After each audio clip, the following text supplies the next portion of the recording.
Bonjour, bonsoir. Je suis très heureuse de revenir encore avec une nouvelle histoire. Cette fois-ci, j'ai des histoires, des très belles histoires que vous allez vraiment aimer.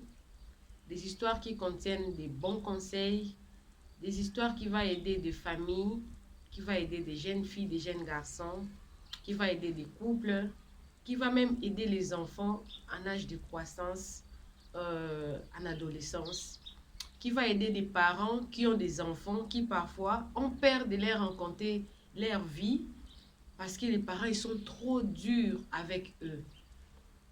Je vous ramène pour notre première histoire, je vous ramène à Kinshasa. La jeune fille s'appelait Brineige.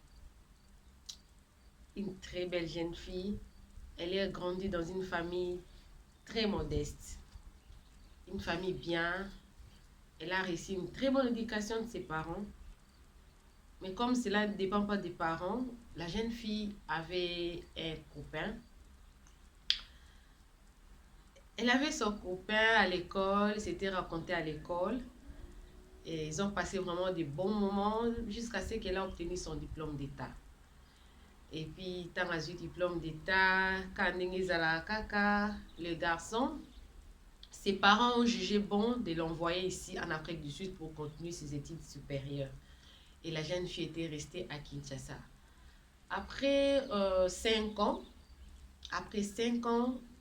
ils étaient toujours ensemble en train de parler comme Internet, WhatsApp, Facebook et tout. Vraiment consolé, parlaient vraiment. En tout cas, ils parlaient très bien. C'était une très belle relation, une très belle histoire d'amour. Une histoire, vous allez découvrir comment est-ce que cette histoire a fini. La fille, comme elle a grandi dans une famille très modeste, une très bonne famille, elle a reçu une très bonne éducation, mais elle était amoureuse de son homme. Hein? Classe, il y a adolescent, et beau donc école makas quoi, école mobile akenda mais akanisa ka Brineige nanga. La fille aussi de son côté atangaki na IPC, atangi na IPC, assisi na IPC.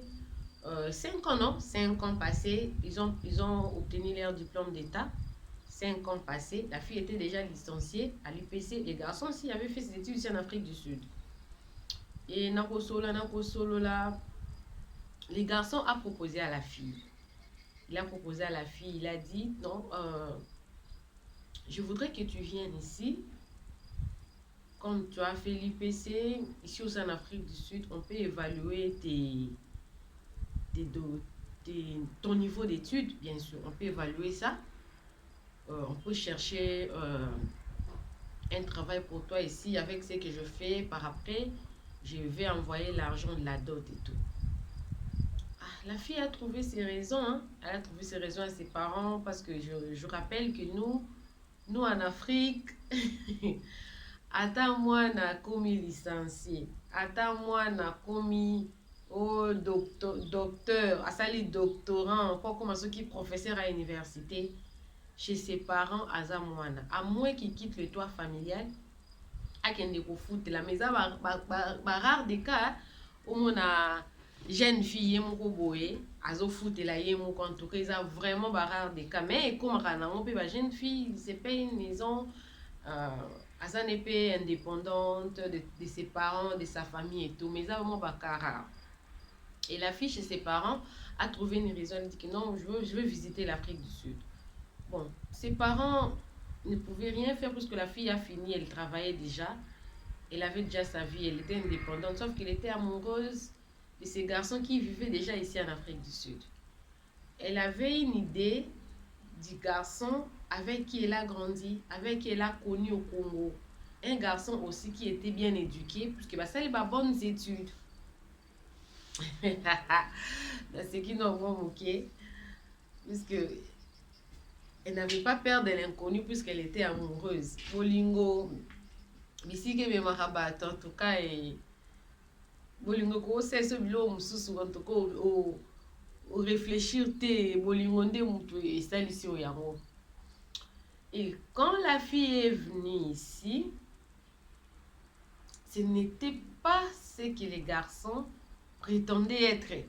Au téléphone, quand ils parlaient, ce n'était pas vraiment... En fait, la réalité, au garçon, ça y est, quand la fille était au Congo, au pays, et les garçons étaient ici, que non, il y a pour nous des choses déjà aux un diplôme à licence, pour évaluer en haut, pour ça, on a déjà en tout cas, on a bien, après, on a d'amour à d'autres, en fait, tout ça, je ne sais pas dans quelle intention le garçon avait fait ça. Bon, peut-être peut-être je ne sais pas en tout cas, mais quand la fille est venue ici, ce n'était vraiment pas ça la réalité. À côté garçon, les garçons n'avaient pas... Azaki n'a vu mon côté que il y a souffrance T. Sauf que les garçons en réalité, ils n'avaient pas étudié. À ça qui n'a université T. À côté qui n'a na bakope, à tanga qui n'a été maso qui n'a musala, na ndengi na ye. Azosala na ye. Et quand la fille est venue ici, selon Nenge solo Laki, c'était que elle arrive ici à faire évaluer le diplôme nae Azu Musala. Après, mobalo ana kubundana Azumbo d'autres atindi. Mais la fille est pas na bango kuna aloba kite ke ya oya kotika la. Aloba ah maman, parce qu'il ne visiter nanga Afrique du Sud. Donc elle ne visiter nanga Afrique du Sud. Et quand a commis awa akuti mobile nae azaki nae bien, il était bien, mais sauf que tant qu'il nae université moi si quoi comme côté normal au kotinda ba document na ngai pour ba kende ko évaluer nga mokolo nini ala bia tokotinda lelo tokotinda lobby tokotinda il faut yekola nano anglais izaka anglais il faut yekola nano anglais nakokota anglais mokoni aba centre eza nango ebele akoti mpe akoti ayekoli mpe anglais wana bacentre cour mosusu oyo ezaka nango gratuite eza nango ofele akoti vraiment cour alandi bacour azwi mpe babrevet nende efalaki azwa mais sauf que babiloko wana kotinda yango po bakende koévalue ezalaka nano lokola biso tozalaka na français pays francophone ntango biloko wana eye awa il faut batia yango nano na anglais batranslate yango na anglais. Après, si on translate en anglais, qu'est-ce qu'on a institution on va évaluer à niveau na bango. Et comme on a dit que la vie elle est compliquée ici en Afrique du Sud, on va payer ça pour que translate un document en anglais après qu'il y ait belam bon pour nini. On a tangi awa mais nazo salo zabi oskozanga nini awa. Ozanga nini ozaka bien fana na ndako ko sala te ngapi na linga basi basala kate tout. Bandi ko compliquer la vie. Zemi pe yakate zemi ye zema liboso eye ba parents et la fille wana ba parents ce sont ses parents, ils ont le droit d'appeler leur fille, de demander comment tu vas là. Papa je vais bien, en tout cas tout va bien ici. Elle mentait à ses parents en fait. Elle mentait à tout va bien ici. J'étais venue ici, mais j'ai trouvé que les pays étaient très bons. Il y a beaucoup d'opportunités ici. J'ai préféré rester ici. Mais les parents ne savaient pas qu'elle vivait dans la maison de ces garçons-là. Les parents ne savaient pas. Les parents ne savaient pas que leur fille vivait... comment je peux dire ça? Nakimakangu, na garçon en Afrique du Sud. Les parents ne savaient pas. Aboti pe mwana ya liboso wo tanga aboti kaka mwana wana mobali donc c'est comme si a changé. Je ne sais pas si c'est l'envoûtement et je ne sais pas si c'était au Congo là-bas la fille avait fait quelque chose, les garçons avaient gardé ça comme rancune ou je ne sais pas si ils ont bolingo parce que bolingo ils ont sous bolingo t'es comme obsession. Donc tu aimes cette personne là. Tu veux que la personne là soit pour toi seul. La personne là ne peut pas bouger. Et comme inandaku bitumba na bitumba mobali mobulu ye na degré mobali mbongo mobali abandé ko simba. En fait, elle pouvait bien payer sa dot. Bien qu'elle n'avait pas envoyé tous ces documents là pour qu'on puisse évaluer son niveau, mais les garçons s'est retrouvés bien qu'ils n'avaient pas fait ses études ici. Ils s'est retrouvés bien à Bakop abandé ko sala. Et Brinège, ne sachant pas quoi faire. En fait, elle s'était vue limitée. ici en Afrique du Sud. Parce qu'ici, elle n'avait pas de famille. Elle n'avait pas de famille. Sa famille pouvait être ses camarades, qui est d'ailleurs son mari, refusait catégoriquement. Nalingo zana ba camarade de. Nalingo zana ba camarade de. Nalingo mona mutubu. Nalingo tambola te. C'est mboka o eza mabe. Ces pays, ils ont l'insécurité. Tu vois les amis congolaises ici. Moi, je n'aime pas que tu côtoies les femmes congolaises. Elles sont compliquées. Elles conseillent mal les autres. Moi, je veux que tu sois seule. Donc, elle n'avait pas vraiment une amie qui était proche à elle. Bien que dans le complexe où elle restait, elles avaient quand même d'autres femmes congolaises qui étaient aussi mariées comme elle. Tout bien parce que les vivaient déjà dans la maison mobile avec leur fils. Son premier né, c'était un garçon. Avec leur fils. Et commis vraiment, et commis compliqué pour naïe. Mobile, mon boulot bandi, masanga. Donc, masango qui sont comme meli masanga. Tant que y en a ndao. Il y a bilangwa. Ils sont niveaux à un niveau. Quand ils venaient, la femme ne pouvait rien dire. Et par conséquent, bitumba, bitumba, bitumba. Et tout ça, les voisins écoutaient. Puisque cette histoire, la personne qui m'a raconté ça, c'est son voisin. C'est sa voisine. Maman, on est là. Comme tu as ouvert ta chaîne YouTube, vous avez ma solo. Il faut que l'histoire ya Brinège Oyo. Pour ramener ma fille na raison. Pour interpeller mes parents. Pour très dur envers leurs enfants. Pour que moi la mabe, mais elle a du mal à dire ces mots là où qu'elle a fait à ses parents. Pour que mes parents sont orientés, bon sa conseil kanda. Elle a dit maman, on est là, raconte cette histoire, ne cache rien. Parce qu'il faut sauver des vies, il faut sauver des jeunes filles. Il faut sauver vraiment des familles. Il faut changer un peu ces caractères-là des parents. Au bazar na ba conversation difficile na ba na bango. En fait, les enfants, il faut leur faire nos amis. Une fois, ils sont un peu libres. Quand il s'agit de quelqu'un, quand il y a un, ça ne va pas. Les enfants doivent se sentir libres. Et j'ai mes parents. Je peux raconter cette histoire à mes parents sans pourtant craindre quelque chose, sans pourtant avoir peur d'eux, comment est-ce qu'ils vont me traiter. Les parents, aimez vos enfants inconditionnellement, vos manières d'éduquer vos enfants, et ça la qui base à la libre comme ça bino ba camarade na bango. Nazong na leso na biso. Brinège akoma ki désorienté. Akoma ki désorienté. Je vais donner encore un autre conseil ici. Ce n'est pas que et ça va banami qui est atteindre bazar désorienté. En tout cas na lisolo yo izo laksaki ata oza mukolo ukoye kozala désorienté. Ata oza mukolo oza majeur ukoye kozala désorienté. Kaya Brinège na biso, elle était désorientée. Elle était en fait exposée, désorientée. Elle avait perdu de repères. Elle ne savait pas quoi faire. Elle avait peur de ses parents. Elle avait peur de l'entourage. Elle avait peur de ceux-là qui lui connaissaient. Elle a grandi dans une bonne famille. Elle s'est retrouvée en Afrique du Sud.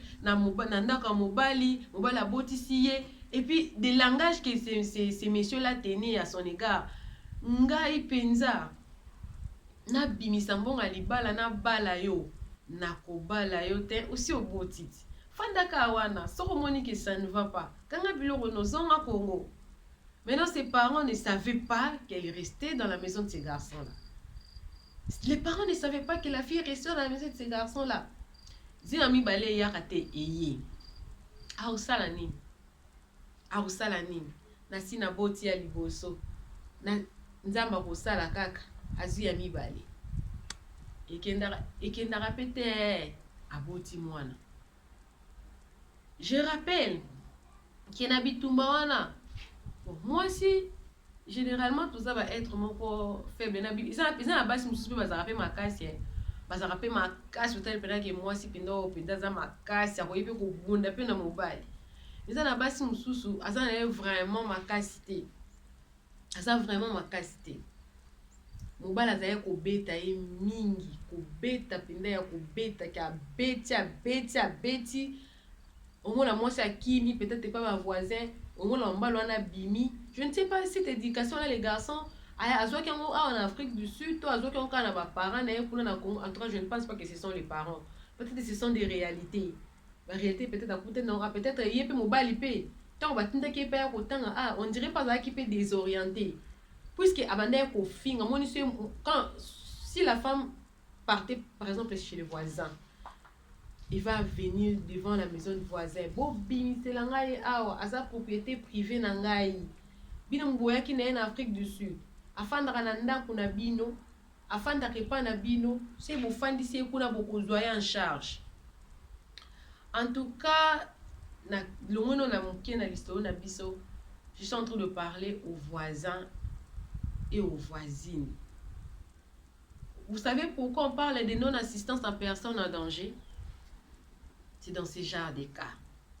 Bon, en fait, comment kobanga kobenga police na ka ya ndenge wana bakoma pe kobanga po bokobenga police boye croyant que bokobenga police po bo sauver mutu moko aza en danger, mais après tant bokobenga police aye la personne quand va se sentir soki police akei na ofanda wa na kolia nini ozomona ke bato pe ba changer na bango bakoma ta so likambo ezali ezoleke pa voisin.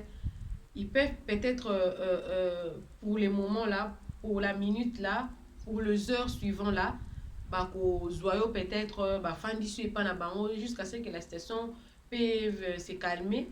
Donc, ce qui fait que les voisins, en voyant tous ces désordres là, bitumbawana, batikala ekobenga police te, batikala ekosala le côté à part kaka ko pesa moi si conseil, je me suis rappelé mkolo voisine na betelenga sur le maman on est là na banda ko yebisa ye brinage benga ba parents na yo yebisa bango lisolo oyo senga bango pardon ezalaka pasi ba parents batika mwana bango surtout na mboka libanda. La réponse de la fille était papa na biso za kakanda déjà c'est à consommer kutu malgré que tout mundaka. Malgré qu'Abeta Gangaï, mais au moins il prend soin de ses enfants. Si je rentre au Congo, mes parents, en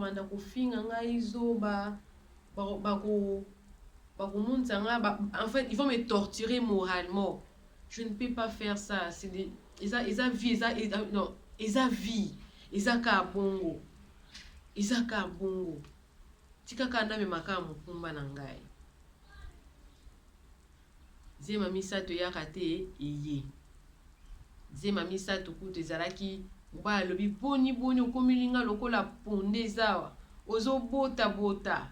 Oyo kakana yo soni te nga na bali yo te molingi ko bota ebele boye pona nini.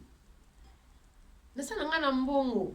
Bon, na mawanzambe na soko boti na obala yo na mawanzambe po quand même faut ko remercier yo quand même bana misato. Aye kobota tanga boti c'était une promesse non aye papa obaki soki na boti otinda mbongo libala totala mwana azalaki na ba 6 mois 7 mois. Maintenant je vous ramène au temps réel. C'était en 2020. En 2020 na ba temps to fêter bonne année à 2020. Pendant la fête, la fille a dit à sa voisine là que nazoyoka kingo na ngezo sanga passe. En fait, j'ai mal au cou. Ajoute-moi paracétamol, Amélie pour calmer douleur. Continuer fête. Donc ils ont ba fête à nouvel an, ils étaient tous ensemble. Mobile pe lokwa linga masanga mingi là autour de la bière. En tout cas, il était là très heureux parce qu'il vivait vraiment avec d'autres personnes. Quand la fête a fini, tout le monde a regardé chez eux, ils sont rentrés dans leur maison. La fille ne se sentait toujours pas bien. Kinguizo kangama en tout cas, kinge bande penda ko kangama. Asala ki moi ba jour na ndako. Pendant ce temps-là qu'elle se sentait pas bien, mobala za kunate. Oyakiawa, osana bana, ozo kosa maladie, ozo la. Lamuka lambela bana, lamuka sala bepona bana. Et la fille appelait sa voisine. nazoyoka mpe na nzoto bien te ndenge na oyokela awa en tout cas nzoto peme ezosimba te. Sa voisine m'a dit, je me souviens une fois nzoto vraiment esimbaki te azwi bana ke kotikela ye po akende hôpital. Ntango ake hôpital baye opesi mwa bakisi balobi fo asala baexamen général. Mwasi aye kozonga ayebisi mobali na ye ndenge nakendaki hôpital mpo bakendaki privé. Généralement hôpital privé awa eza très cher. Mobali asiliki ok privé pona nini bo hôpital te nakendaki privé pour en tout cas na l'état na lokoka kozela te parce que na l'état bato baza rebelle. Il faudra qu'elle attende et comme tourna ye. Mobali asiliki odepense mbongo ebele mpona basoin na yo sikoyo esengi fopasa lo examen général des fois kota scanner. Bon eza na bascanner eza bascanner mosusu aparti ya tolo eza na baéchographie fe ezaka sorte boka ya scanner ezaka libumu mais eza na bascan oyo ezaka moto akoti mpenza ye mobimba na kati nde ebandi koluka maladi. Et scanner wana en tout cas awa eza vraiment cher. Mobali alobi ok loko so bandaki na privé docteur abosala l'examen général à scan wana zela na oluka mbongo. Mwa bakisi wana o docteur wana ya privé wana oyo apesaki ye wana yango azomela ntanda zela mbala luka nzongo na mbongo. Na nazosignale ake bahôpitaux awa ya l'état ezalaka nango ata okei ata oza na mbongo te sur place là et ils vont soigner après batindeli yo bill na yo kofuta après. Ezalaka kutu na bamikanda mosusu eza basalelaka ezalaka kutu gratuit. Mobali alobi mwasi okende privé aoluka mbongo entre temps na bana misatu wala mosusu wana en tout cas pusanaki moki azolanda deja kokisa bainani. Santé vraiment ezosimba lisusu te. Ndaye komona ke nakoya kokufa santé na ngai ezosimba lisusu te tika na benga mama na ngai bazongisa nga Congo. Aye kobenga mama na ye a expliqué à lui maman pardonne-moi pour ce que je vais te dire. Ici en Afrique du Sud en tout cas je ne travaille pas. Tu connais tel garçon? Oh, je le connais. C'est chez celui que je suis. Chez celui que je suis. J'habite chez lui. Regarde, avec lui, nous avons fait déjà 3 enfants, mais ma santé, vraiment, ça ne va pas. Je devrais normalement faire des examens généraux. Mais il me dit toujours qu'il cherche l'argent, alors que, bon, plutôt, sous tes arrangements, on va traiter, même sans bon. Na place à aucun dotique à banate. En tout cas, maman n'a aussi un assistant dans l'imina zonga. Contrairement à ce que la jeune fille pensait, ses parents ne l'avaient pas blâmé à cause de la situation. Ses parents ne l'avaient pas blâmé. Maman n'a sali nyonso a commis en Afrique du Sud. Et état yaki kokute la mwana na ye nandaku bien sûr. Il a qui déjà état moko vraiment critique. Maman asiliki na minute wana me akosala mobali wana nini asiliki nde baye komema ye bamemi na hôpital ya l'état. Na hôpital ya l'état wana ka mokola komaki wana etaneka bamonelaki lokola hôpital ya l'état eza na ba médecin nga kuna conseiller bato ke so mutazo kanzo to bien te awa surtout akende hôpital ya l'état parce que kuna tellement qu'il y a beaucoup de spécialistes. Problème ne ekozala résolu rapidement ki ba hôpital privé parce que ba hôpital privé wana ba médecin na bango ba utapeka na hôpital ya l'état. Tango ba kotisi scan boy ba lobi foi na ye eza lokola azwaki moko ya makasi eza déjà irréversible. Mais irréversible c'est-à-dire que donc eza na chance sous te ya kobika mais ils vont quand même opérer. Parce que foi na ye eza déjà na problème on dirait azwaki mobali nga zala ko beta mwasi azwaka déjà ku moko boye na foi na ye allez lokola fois ezaka organe moko ebeba pamba te mais baku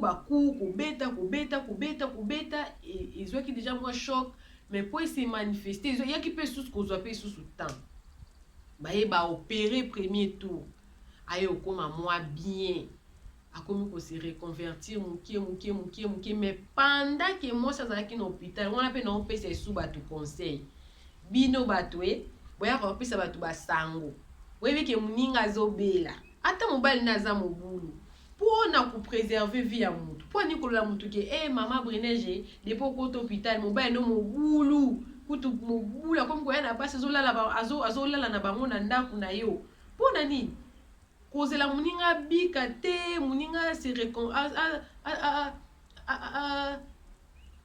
comment dire se reconstituer te azonga ndako te vivre quand même bien na bana te pour maman ni déjà azalaki wana sûrement solution lingaki emonana pendant que azalaki na hôpital il falaki pas azwa ba message ya mabe ba message yo ko stresser ye moni ba bilo lokwa ba foie ba rein ba cœur ba estomac wana elingana na vraiment ba stress te baye mutu moko aye kobenga oyebi kutu ti mobali na yo depo kota hôpital po na bahôpital lokola je crois corona ebandai na 2020 pendant cette période là en tout cas ba visite ezalaki un peu limité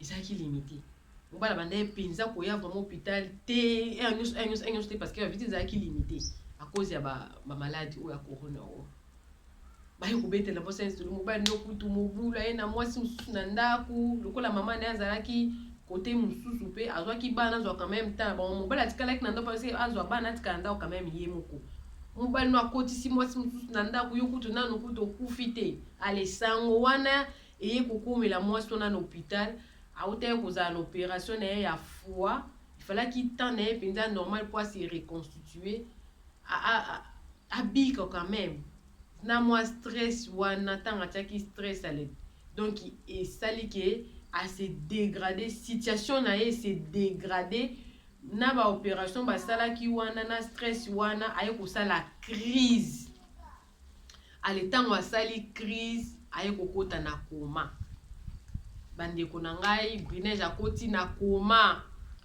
ntango akoti na koma bamédecin balobi ifalaki pa azwa ba stress parce que crise wana ndinga saki crise wana pression wana ezalaki moto osala crise tension te emataki en tout cas ese lokola court circuit na kati ya nzoto wana ekomi kaka makambo ya nzambe akomi kopema na bamashine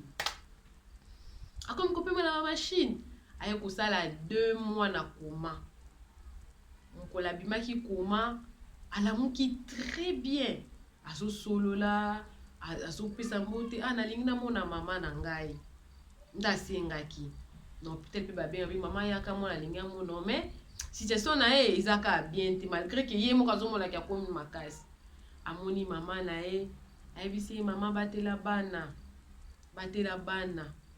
en tout cas na okoka esusu te mama na ye aleli après 2 jours 3 jours Brinege akufi ntango akufi famille pe elobi encore yo mobali ozwaki mwana biso obotisi ye bana misatu obali ye te avant ebembe oyo ekita na mabele yo kobala ye bien ndeko na biso mobali abalaki Brinege ya ebembe Brinege akufaki na 2020 na opesa na conseil sikoyo te na okenda lisolo na biso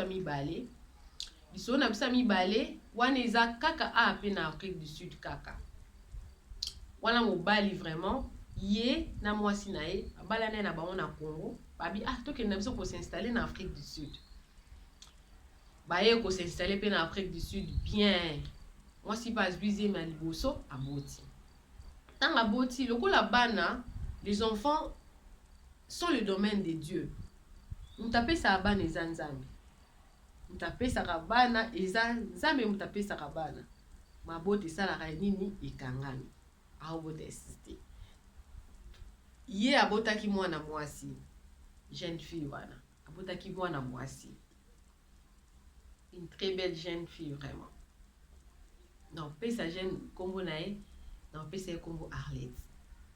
Arlette na mobali na ye mobali na azalaki médecin. Na préciser un mot parce que il y a une histoire par rapport à ça. Azalaki médecin. Abandi kolandela mwasi na ye, pourquoi est-ce que ozobota te? Raison moko médicale ezate. Raison na ngote, pourquoi est-ce que ozobota te? Parce que je viens de souligner tantôt ici que les enfants sont domaine pour kaka domaine moko exclusif ya Nzambe. Nzambe mutapesa kabana. Donc raison moko médicale ezate que oh pourquoi est-ce que ozobota te? Ezate moi c'est ça n'est bien, ma kamino santé n'est en tout cas bien. Mais ma bote kangami na mukaka mobali na boy nanga kotanga ka ekolo ni awa pona ko penta un peu polémique te. Mobali alingi kaka mwana ya mobali ngai oboti mwana mwasi nga naza médecin naza na bien na ba bien na ngape awa il faut kaka nazana na mwana mobali. Siko mwasi abotaki mwana liboso ya kine na bopete nyonso mwana kokisi ti 6 ans. Siko mwana mimbale azoya na ete siko mwasi asani bamibali kande bazala kaka pona intérêt personnel aki komeka libanda nayebi te bino mibali soki bolobelaka basi yango ya libanda nini entuka nayebi te mwasi ya libanda ye kobota tobinga ngo chance ou mal chance ya Arlette mwasi ya libanda boti mwana mobali lisolo oyo mobali abetelaki mwasi na ye oyo ya libanda po akende ti na niveau azwela ye ndako abotela ye mwana. On ne sait pas, mais sûrement les hommes le quoi bazara lokuta sûrement betelaki lisolo ke no moni mwasi na nga ndako abota te azaka na mwana moko mais nga alingi osobotelinga mwana mobali ozala boye. Sûrement elle avait promis beaucoup de choses là-bas. Sûrement elle avait promis beaucoup de choses là-bas. Beaucoup de choses elle avait vraiment promis. Puis à Zuli Monsala ya libanda ndako à Salinyoso. Généralement na yebi mobali soka zo tricher mwasi na ye. En tout cas mwasi ndako ayebaka ngote. Basi libanda nde bayeba ki mwasi ndako a existaka. Mais basi ndako en tout cas bayeba te ke basi libanda bazala. Mais na kawana ezalaki bongo te. Ezalaki penza ke mwasi libanda tanga boti. Mwasa mobala ye penda aye na ndako alobi moni Arlette na pêché autant ebele moi kokisaki 8 ans à l'époque. Je t'ai donné beaucoup de temps pour que je t'ai donné, elle avait utilisé les mots chance. J'ai donné beaucoup de chance pour que kokana kozwaze mobota mais au boti na oti. Moi, je ne pouvais pas rester comme ça, je ne peux pas mourir avec un seul enfant. Et puis quel enfant? Une fille? Non. Nous dans notre colo, dans notre coutume, ceux qui famille, moi la mobali des fois zala. En tout cas, j'avais jugé bon, la situation qui derrière moi si mususu, asi pa bote ngapi moi la mobali. Il faut ndima moka ndenge wana. Et la fille Arlette, maman la biso Arlette ne s'attendait pas ça de son mari. Puisque c'est un homme où elle a été avec lui au Congo. Après le mariage, ils se sont déplacés ici, en Afrique du Sud. C'est ici où ils ont eu leur premier enfant, qui était leur fille. C'était ici. Après 8 ans, elle ne pouvait pas avoir d'enfant. Et Mobali a jugé bon, plus grave encore, Mobali a levé moi aussi que il faut tout kabola kaba jour. Puisque kuna, baboti pe moi na Mobali, yo boti moi aussi. Yo boti moi aussi. Il faut tout kabola kaba jour. Donc, là, 3 jours kuna, 4 jours awa. Et Arlette n'avait pas vraiment eu le temps de digérer cette mauvaise nouvelle. Parce que j'appelle ça une mauvaise nouvelle. Chez toutes les femmes, akoyoka yango kaka pasi que son mari puisse avoir une autre femme, parce que moi, je n'arrive pas à faire un enfant, que cet enfant-là, pour que cet enfant-là arrive au monde, ne dépend pas de moi. Puisque médicalement, elle n'avait pas de raison, et ça là qui a sous-zénité. Mon pas un médecin, puisque c'est lui qui avait fait tous ces examens-là. Et ça t'est. Et à mes côtés ici, n'a pas souci. Lokola na ba société na biso balobaka ke moi ça liba les forces à la discret. À la discrétion na ye na nzoto. aboyi kobetela mutu lisolo, aboyi kopartage lisolo wana, abandi kofanda na makambo kaka na motema. Na koloba likambo ya discrétion wana na suka na nga na sisa na kobeta lisolo, ebongo na banda koloba likambo ya discrétion. Na suka émission na ngata on a kosisa kobetela bino ba masolo nyonso mibale na sisa ki deya ya ndeko na biso Brinege ye wana akufaki ake mabela atiki bana misatu likola kobanga kobetela ba parents na ye lisolo ba parents mino bokoma lokola ba lion bokoma lokola ba nkoi avant na contenu lisolo na biso bo like no vidéo bo partager no lisolo oyo bo aimer nanu pour na continuer no lisolo na nga oyo na pesi bino 2 secondes. Ndeko na biso Arlette alati souci ye moko mobali atiaki na ba condition à bien. Je souligne que mobali atikaki yete mabanda yaka kokabolaka ba jour aolala kuna aolala koto likambo wana eza na bato nyonso te basupportaka bashoka bongo abandi kotia basusi bato ya église na bango. Nakomi koremarke ke Arlette azokonda. Arlette, okondi boye pona nini? Oh, eloko te. Arlette, boni boye, okomi mwindi boye pona nini? Eloko te. En fait, ce n'est pas tout le monde qui demande ton état de santé nde ba olande la vie na yo te. Là bana bat mususu penza ke ba o tout état de santé na po ba yo basa na souci na yo. Po esa na bat mususu baza penda na bolingwa solo. Oui, on sommes dans un monde où les gens bakoma mite à mabe. Mais tout le monde n'est pas seulement motema mabe. Mutumsu pe koza la bengi pe ah bonjour maman Ornella Boni, ça fait longtemps, j'avais juste besoin d'avoir de tes nouvelles. Avoir des nouvelles des gens n'est pas mauvais. Ba yele batu makambu discrétion, on dirait même couper ça aux nouvelles na yo na mutu discrétion. À l'église on demande ah maman Arlette, tout ce monde bien dit, s'il y a un problème maman dis. Non, il y a rien, je vais bien. Et kokoma ke mobali on dirait ça qui moi c'est misatu. Ya liboso te ya mibale te ya misatu. Po déjà ils ala bongo. Bon, enfin na habite ceux qui ala bongo mais souvent ceux qui déjà mbala bizi moi si moko libanda. Akoka goya kozwa mususu. Et ça li ke mobali azomona non na moi c'est mibale te na moi c'est liboso te. Moi si wa mibale wana akomi kobenga moi si andako. Numéro na yazaki ngo wapi? Sûrement, il a eu ça dans le téléphone de leur mari. Akomi kobenga. Arlette, mobali na biso aza wapi? Ah, pas la lité. Alali kuna te. Arlette, mobali tika kimbonga mwana te. Ayeba ki ndi mwana mobali azali ndi mwana mobali azali. Kuna azati.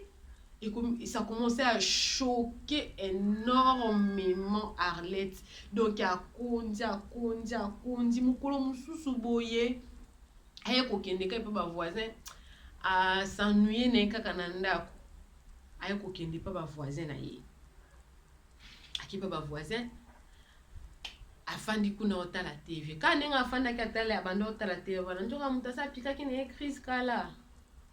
Apika ki na crise kala ezaki na bana ba osakana wana na kolonda ko place akendaki wana Arlette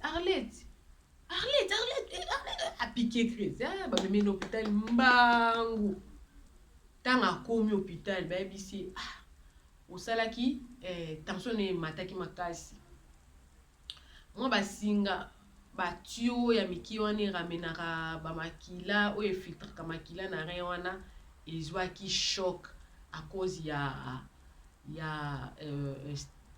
crise wana salaki tension na ye mataki makasi. Même si que non, il faut basala yo opération ba meka ko réparer yango. Asalaki moi normalement il fallait qu'à fanda dans l'hôpital pour ba médecin wana basala ka opération wana bazaki disponible té. Mais bon, c'est quand même il fallait qu'elle ait un suivi médical moko les tanti ba koya ko sala ye opération. Ay koloba na ba session na zana ngo oyo il faut ka nazo nganda kuna kengela mwana âge ni 8 ans. Na kengela mwana mobali na ngai alala ka 3 jours na ndako te na boyi mwana na ngai ba kendo pese na mwasi wana mususu il faut nazo nganda. Bah, médecin, bah, tu n'es pas bien, tu n'es pas en bonne santé. Madame, tu n'es pas en bonne santé. Tu dois rester ici. On doit prendre soin de toi. Il faut qu'on t'opère. Oh non, si ce qui est commis prêt pour passer à l'opération na koya. Or ici, ils ont ceux qui déjà va mettre ceux qui font passer à l'opération. Il faut rester à l'hôpital pour que ne ba mo no wana ozo ba soin wana. Ne ba kosala ke jour nini médecin ozala disponible à quelle heure? Opération c'est le mara heure nyonso. Ponga mo no esa mne liboso nga ba botsanga na minuit. Na minuit donc ba programmer nga na ebida ke tout na nga ya kolega na bloc. Ils à minuit. Donc on peut t'opérer à 2 heures, on peut t'opérer à 3 heures, on peut t'opérer à tout moment ici. Il suffit seulement que disponibilité à médecin on est à la air ou en équipe on va t'opérer.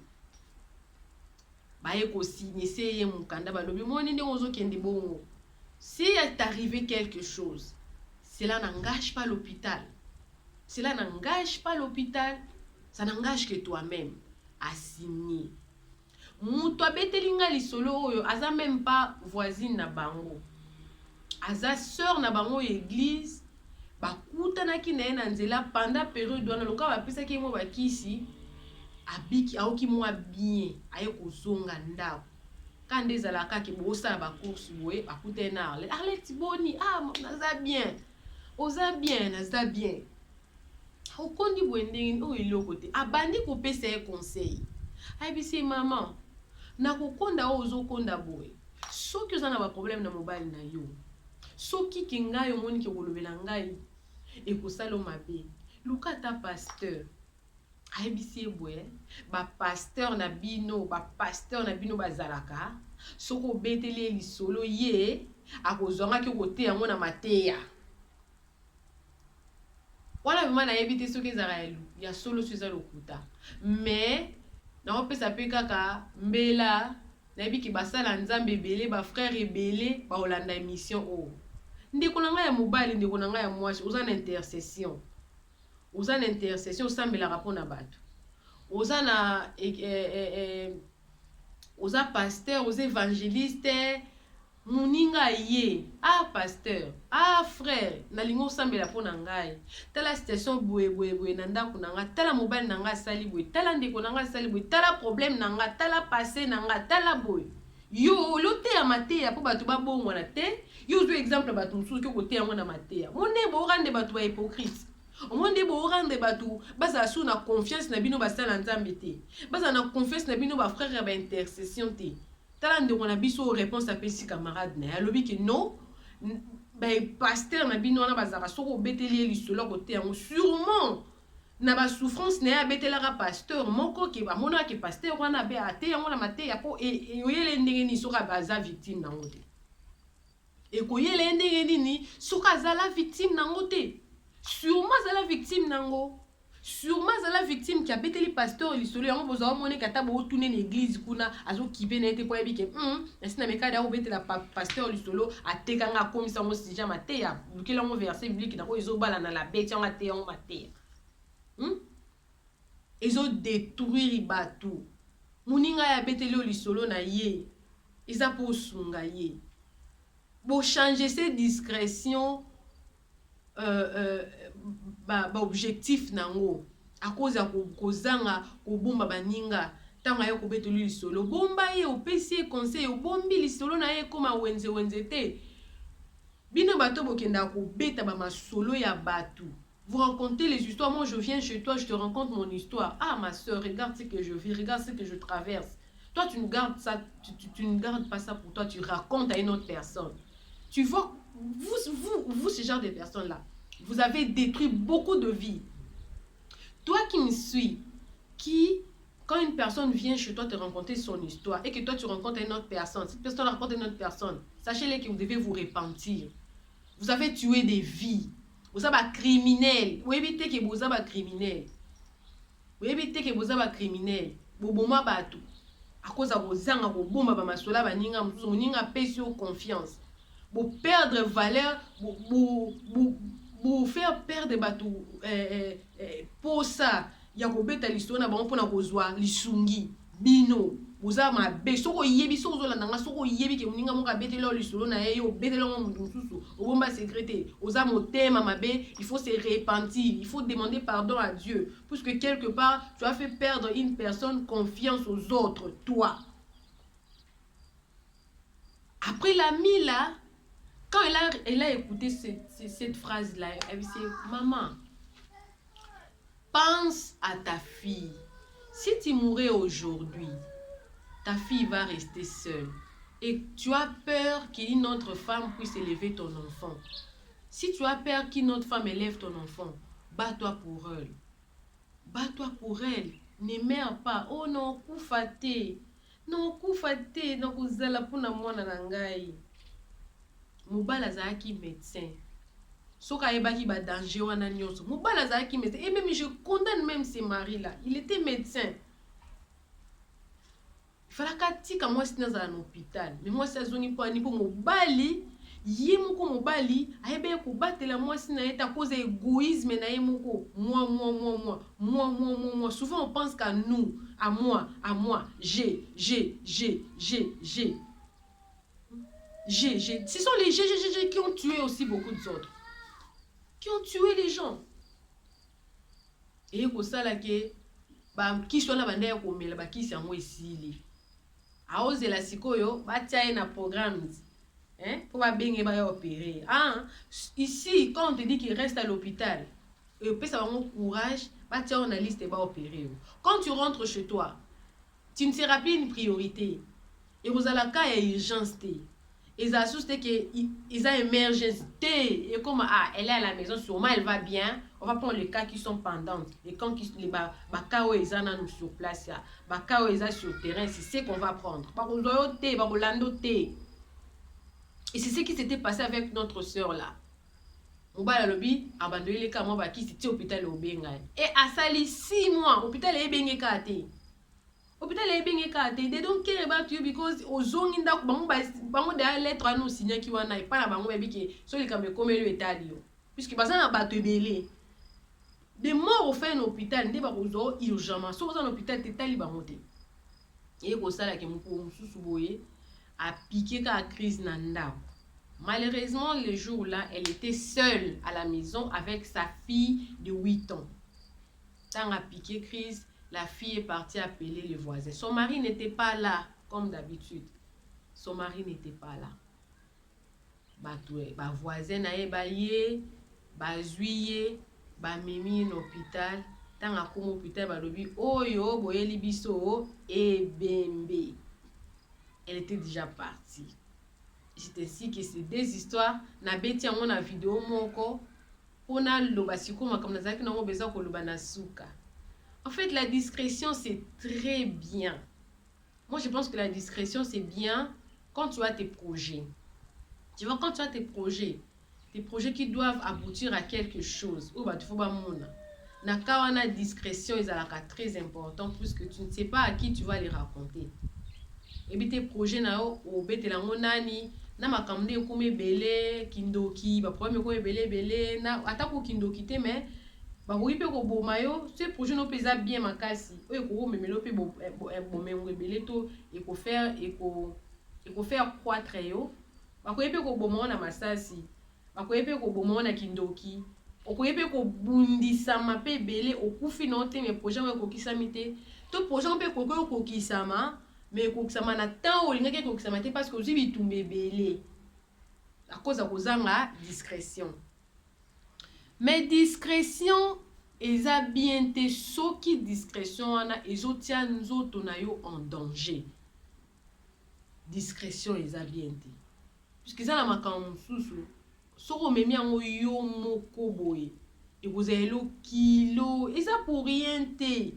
Nzamba botaka biso na papa na maman pour que bazala ba deux personnes o ba kozala wana pendant que obimi na mokili ozokola bata mokili kutu ba pesi ke muta komaka na maturité majeure tant kokisi 18 ans na ndenge ba selbe ba classe yango pe na 6e année de temps le diplôme d'état. On sait que quand tu auras 19 ans aux ana moi maturité suffisamment au s'épanouir yo moko. Mais avant tant, il y a 2 personnes qui seront là pour t'accompagner, qui seront là pour te demander comment ça va, tu vas bien, tu es bien réveillé. Ah non, mon osa boy, osa bien, parle. Parce que le fait que tu parles, oso se défouler, dit comme si Coco, c'est des gens qui n'ont les comores à moukier. Sur le bête là qui a un moutou. Tant au bête là, un moutou boy, moutonga oyoka, ayoki yo lisolo, moutou pas les cas na kawana. Toka conseil au pe sa yo boy, ça le pe bien et soulager yo. Na minute wana obosani likam na yo etango olingo kanisango soko yo ki conseil yo muninga pesa ki wana omona ke e rameno na moi raison na osala boité po camarade na nga epseka na sala boité osomona. Oui, Saint-Esprit est là. Le Saint-Esprit est là, c'est notre premier conseiller, c'est notre premier consolateur. Mais si le Saint-Esprit était azaki kaka suffisant, tulingai to bando betela ba pasteur masolo na bisote, tulingai to kendo luka ba psychologue te, parce que mbamindele basala ba psychologue ki mutauti na situation moko difficile boye, il faut mon psychologue ba jour wana po psychologue apesa mo ba conseil abeta quand même lisolo mon temps obeta lisolo na yo, ça t'aide aussi à te défouler. Oso se défouler tant obeta lisolo eso peut toujours se défouler, oso se défouler et ça la ke obimisango, you pour out obimisango, you mo tikali un peu léger. Remarquez qu'à soza likambo buso tout kayo, to il faut lobela mutu. Tant que non lobeli mutu anate, bah oza likam par exemple na mutu. To oyoka mutu mo ba tonga ki to saki olboy. Tant que non lobeli mutu anate mutu mano eza kimia tezaka, il faut na lobeli pour na okabi, il faut na lobeli pour na okabi. Mais tant on lobeli okabi oki on se sentir déchargé. C'est comme ça quand on a un problème. Quand on a un problème, ça te ronge à l'intérieur. Si tu ne rencontres pas ça à une personne qui pourra porter, vous pouvez peut-être partager le problème. Ça va te ronger, ça va te ronger, ça va te ronger. Yonde mutobi ma victime d'ango. Et c'est le cas similaire de ces deux histoires-là que je viens de rencontrer. Pour faire perdre tout confiance à obéter la matinga masolo pour la bino bozala kawana so mutayo obéter au lisolo osia comme le roi slogan na yo. Tu racontes à Ursule, tu racontes à Ornella, tu racontes à Sarah, tu racontes à Belleville, tu racontes à Monique, tout le monde est au courant des problèmes des autres parce que toi tu osa munoko pio objectif au muninga yo obéter le lisolo ça pour luka réconfort. Ah luka, et ça pour rien te nzamba tia alba qui multipliez vous.